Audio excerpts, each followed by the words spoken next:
افضل لاعب بين ميسي ورونالدو وشو الفرق بيناتهم بالنسبه للنجم السوري عمر سومة؟ خلونا نشوف مع بعض. ميسي ولا رونالدو؟ يعني هذول اثنين ما لهم حل صراحه، لكن انا افضل رونالدو لانه رونالدو في شغلات مي موجوده بميسي، مثل القوه البدنيه، الجنب. يعني مثلا ميسي ما يقدر يلعب مهاجم، رونالدو يلعب مهاجم، يلعب جناح يمين، جناح يسار، رول مهاجم، كل المراكز. ميسي برغم يعني حجمه، يعني قوته، يعني جسمه يكون صغير، المهاجم لازم يكون طويل. رونالدو يساره نفس يمينه.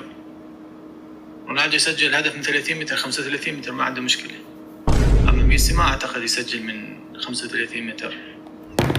وحد الله يا عمر سومة يا اخي، شو ما قادر يا رجل، هيدا طول عمره سجل برات ضربة جزاء. مثلا ميسي ما يقدر يلعب مهاجم. طب يا اخي خلينا بس نركز شوي راسنا انا وياك مع بعض. طالما انه هو منه مهاجم، وطالما انه ما مسجل برات 30 35 متر، وبالاخر هو تاني اكبر هداف بالتاريخ، من وين طلعوا الاهداف يا عمر سومة يا رجل؟ الو وحد الله يا اخي عم نمزح معك، كمل. فانا افضل رونالدو على ميسي، لكن كمان ميسي لاعب كبير اكيد يعني، لكن انا عن نفسي انا اتكلم عن رايي، يعني انا افضل اللاعب المتكامل اللي هم لاعبين انا اشوفهم انه ابراهيموفيتش وكريستيانو رونالدو. ايش في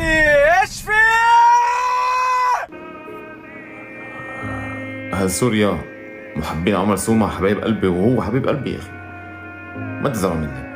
بس عمر سومة يا اخي من بعد المقابلة هو عنده احتمالين، يا اما حمدون برو ماكس، يعني سوبر حمدون، يا اما ما بشوف كرة قدم من الاخر، يا اما حمدون برو ماكس، يا اما ما بتابع ميسي وما بتابع كرة قدم. يا رجل كيف ميسي مش متكامل؟